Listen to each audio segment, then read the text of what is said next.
تلنگانہ کے ضلع ملک کے بنجاروپلی گاؤں میں ایک شخص کو یہ ثابت کرنے کے لیے کہ اس کا اپنے بڑے بھائی کی بیوی کے ساتھ کوئی ناجائز تعلق نہیں، اگنی پریکشا دینی پڑی۔ گنگادھر کا بڑا بھائی اس معاملے کو لے کر گاؤں کی پنچایت سے رجوع ہوا تھا۔ اس نے بے گناہی ثابت کرنے کے لیے اپنے چھوٹے بھائی گنگادھر سے اگنی پریکشا دینے کا مطالبہ کیا۔ ویڈیو میں گنگادھر کو اگنی پریکشا کے تحت جلتے کوئلے کے اطراف پھیرے لیتے ہوئے اور ہاتھوں سے لوہے کی گرم سلاخ کو ہٹاتے ہوئے دیکھا جا سکتا ہے۔ تاہم ذرائع کے مطابق گاؤں کے سربراہ اس اگنی پریکشا سے مطمئن نہیں تھے اور گنگادھر کو اپنی غلطی تسلیم کرنے پر مجبور کر دیا۔ اسی دوران گنگادھر کی بیوی نے پنچایت کے اس اقدام کے خلاف پولیس سے رجوع کیا۔ ریاستی منصوبہ بندی کمیشن کے وائس چیئرمین بوئناپلی ونود کمار نے کہا ہے کہ قانونی پیشہ سوشل انجینئرنگ ہے اور پسماندہ اور مظلوم طبقوں کو قانونی پیشے کے ذریعے ہی سماجی انصاف ملے گا۔ ونود کمار مہیلا لاء کالج میں گروکلا ودیا سوسائٹی، ریاستی حکومت کے سماجی بہبود محکمے چیتنیا پوری کے زیر اہتمام لاء ودیارتھینولا کانفرنس کے مہمان خصوصی تھے۔ اس موقع پر ونود کمار نے کہا کہ ریاستی حکومت کی سرپرستی میں محکمہ سماجی بہبود گروکلا ودیا سوسائٹی کے ذریعے ملک میں پہلی بار مرد اور خواتین کے لاء کالجز کا انعقاد کر رہا اور کہا کہ یہ ایک بہت بڑا پروگرام ہے۔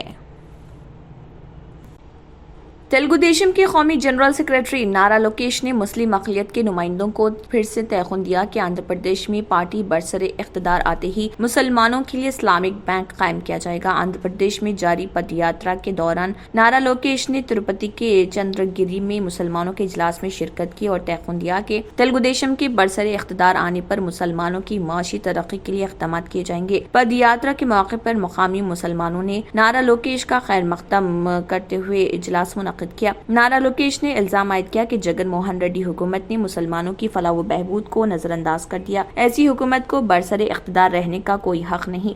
چندر بابو نائیڈو کے چیف منسٹر کے عہدے پر فائز ہوتے ہی سابق کی طرح رمضان تحفہ، دلہن اسکیم اور اوورسیز اسکالرشپ کو بحال کیا جائے گا۔ انہوں نے کہا کہ تلگو دیشم دور حکومت کی تمام اسکیمات پر احیا ہوگا۔ نارا لوکیش نے کہا کہ عوامی خدمات کو ٹیلی فون سے مربوط کرتے ہوئے سرٹیفکیٹس کی بروقت اجرائی عمل میں لائی جائے گی۔ سپریم کورٹ نے جمعے کو اس عرضی پر فوری سماعت کرنے سے انکار کر دیا جس میں کرناٹک کے پری یونیورسٹی کالجوں میں طالبات کو حجاب پہن کر سالانہ امتحانات میں شرکت کی اجازت دینے کا مطالبہ کیا گیا تھا۔ ایک خاتون وکیل نے chief justice of India D Y Chandrachud کی سربراہی والی بینچ کے سامنے اس معاملے کا تذکرہ کیا تھا۔ وکیل نے کہا کہ 5 دن بعد امتحان ہے، اس لیے عرضی پر فوری سماعت کی جانی چاہیے۔ بینچ نے وکیل سے کہا کہ آپ آخری تاریخ کو آئیں گے تو ہم کیا کر سکتے ہیں۔ چیف جسٹس نے کہا کہ ہولی کی تعطیلات کے بعد اس معاملے کی سماعت کے لیے نئی بینچ تشکیل دی جائے گی۔ خیال رہے کہ سپریم کورٹ نے 22 فروری کو کرناٹک میں پری یونیورسٹی کالجوں کو حجاب پہن کر سالانہ امتحانات میں شرکت کی اجازت دینے کی عرضی پر غور کرنے پر رضامندی ظاہر کی تھی۔ عرضی گزاروں کی طرف سے پیش ہونے والے ایڈوکیٹ شادان فراست نے chief justice D Y Chandrachud سے استدعا کی کہ طالبات کو 9 مارچ سے شروع ہونے والے سرکاری کالجوں کے سالانہ امتحانات میں شرکت کرنا ہے۔ سپریم کورٹ نے وکیل سے پوچھا کہ انہیں امتحان دینے سے کیوں روکا جا رہا۔ وکیل نے بتایا کہ حجاب پہننے کی وجہ سے۔ انہوں نے کہا کہ طالبات کا 1 سال پہلے ہی ضائع ہو چکا ہے اور اگر کوئی ریلیف نہ دیا گیا تو وہ 1 اور سال کھو دیں گی۔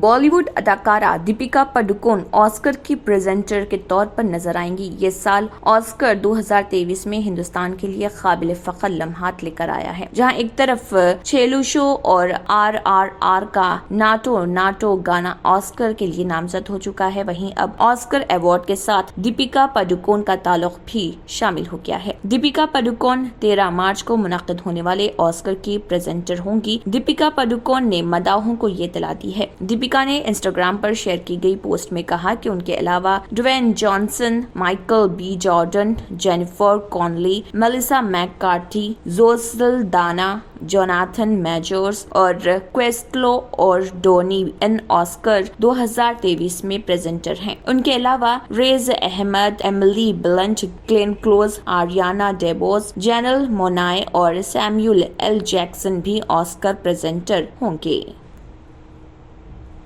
ایک شاذ و نادر بیماری کا شکار خاتون جسے ریئل لائف سلیپنگ بیوٹی کہا جا رہا ہے، روزانہ 18 تا 22 گھنٹے سوتی ہیں۔ انگلینڈ کے کیسلفورڈ ویسٹ یارکشائر سے تعلق رکھنے والی جوانا کاکس کو اکتوبر 2021 میں آئیڈیوپیتھک